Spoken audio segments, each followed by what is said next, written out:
India daily live देख रहे हैं आप। मैं हूं आपके साथ कंचन जसवानी। एक नजर देश और दुनिया की 100 बड़ी खबरों पर फटाफट अंदाज में।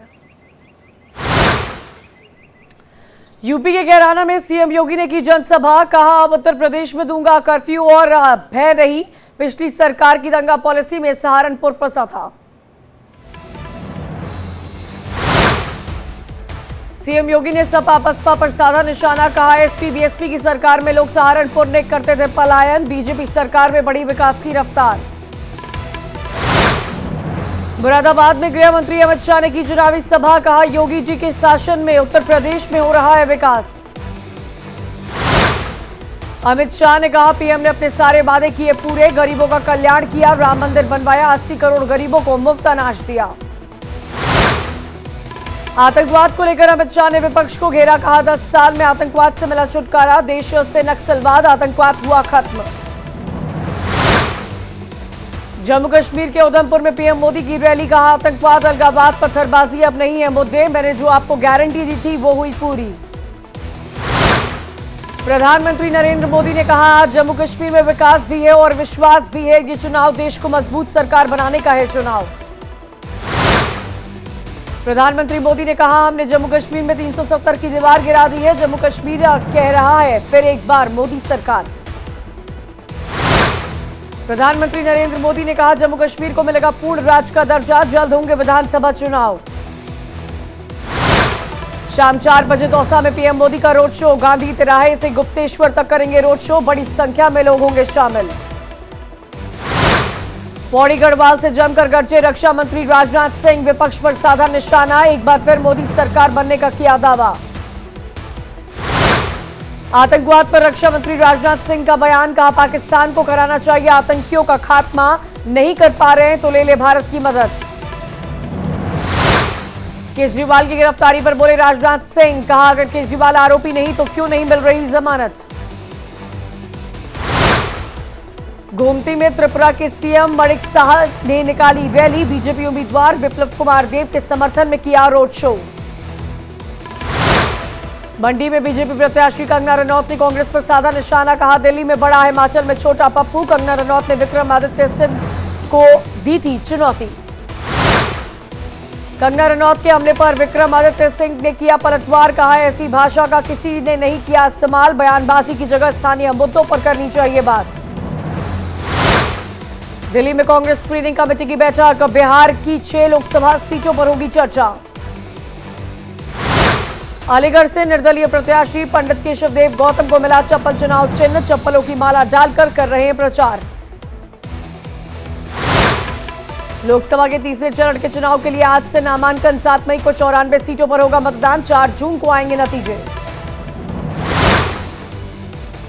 टीएमसी नेता शांतनु सेन ने चुनाव आयोग पर पक्षपात का लगाया आरोप। कहा पीएम अपने मंत्री के साथ मिलकर कर रहे हैं चुनावी आयुक्तों का चयन। कांग्रेस नेता दिग्विजय सिंह ने ईसी पर लगाए गंभीर आरोप। कहा चुनाव आयोग हमारी किसी बात का नहीं देता उत्तर। 2023 में कांग्रेस मांग रही है समय, लेकिन हमें समय नहीं देते। बीएसपी ने जारी की उत्तर प्रदेश के प्रत्याशियों की चौथी लिस्ट। आजमगढ़ से भीमराज पर बालकृष्ण चौहान को कोसी से दिया टिकट। उत्तर प्रदेश के डिप्टी सीएम केशव प्रसाद मौर्य ने लालू परिवार पर साधा निशाना। कहा लालू का पूरा खानदान भ्रष्टाचार में डूबा। मीसा भारती के बाद रोहिणी आचार्य का पीएम मोदी पर हमला। कहा प्रधानमंत्री के अगल बगल लोगों पर भी होनी चाहिए कार्रवाई। सरकारी वॉशिंग मशीन में धुलाई कर सबको बैठा रहे अपने पास। पीएम मोदी पर दिए बयान पर मीसा भारती की सफाई। कहा मेरे बयान को तोड़ मरोड़ कर किया जा रहा पेश। मैंने जांच कराने और दोषियों को सजा दिलाने की बात कही। बीजेपी उम्मीदवार माधवीलता का असदुद्दीन ओवैसी पर प्रहार। कहा हर काम में अपना फायदा देखते हैं ओवैसी। भड़काना है ओवैसी का काम। राहुल गांधी ने ट्वीट कर किसानों से की वोट की अपील। लिखा एमएसपी पर कानून, जीएसटी मुक्त खेती और कर्ज माफी के लिए किसान देगा कांग्रेस का साथ।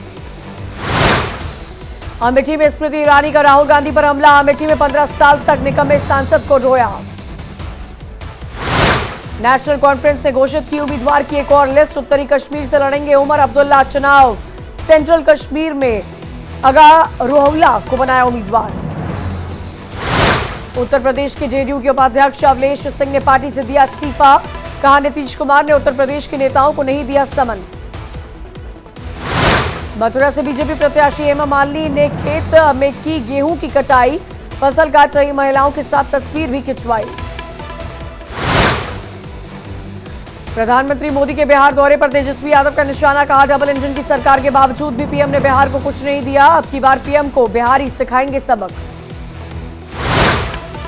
निदा खान ने मुस्लिम समुदाय से की बीजेपी को जिताने की अपील। कहा, मोदी योगी ने मुस्लिम महिलाओं को समझा इंसान। आला हजरत खानदान की बहू रह चुकी हैं निदा। सहारनपुर में कांग्रेस उम्मीदवार इमरान मसूद को सता रहा है बीजेपी की जीत का डर। कहा, बीजेपी आ गई तो सबसे पहले तुम्हारा और मेरा करेगी इलाज। दिल्ली में बीजेपी प्रदेश अध्यक्ष वीरेंद्र सचदेवा ने आतिशी पर बोला हमला। कहा, आतिशी काल्पनिक और तुच्छ कहानियां गढ़ने में है माहिर।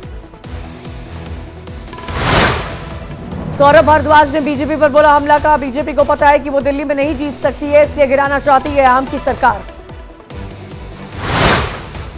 केजरीवाल के समर्थन में आपका प्रदर्शन। गिरफ्तारी के खिलाफ हाथों में केजरीवाल का पोस्टर लेकर सड़क पर उतरे कार्यकर्ता।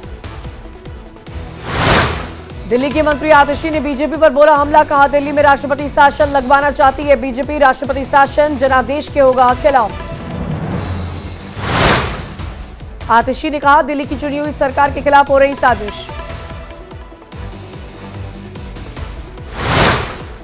आतिशी ने कहा, आम आदमी पार्टी के खिलाफ हो रहा बड़ा राजनीतिक षड्यंत्र। 20 साल पुराने केस को उठाकर केजरीवाल के सचिव को किया गया बर्खास्त।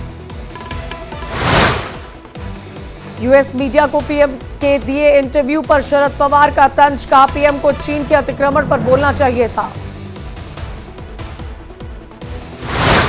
शरद पवार को लेकर बोले शिवसेना विधायक संजय, भविष्य में अपनी राजनीति बचाने के लिए उन्हें बीजेपी के साथ आना होगा।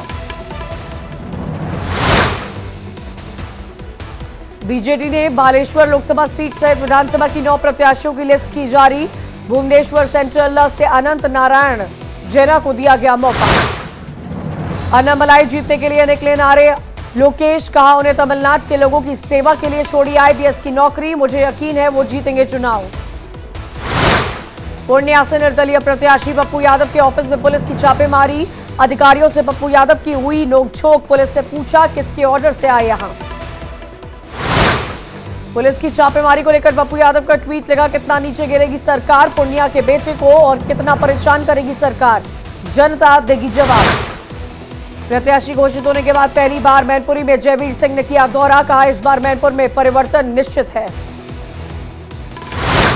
काशी विश्वनाथ मंदिर में पुजारी के वेश में पुलिस कर्मियों की तैनाती पर भड़के अखिलेश यादव। कहा, इस तरह के आदेश देने वाले अधिकारी को किया जाए निलंबित।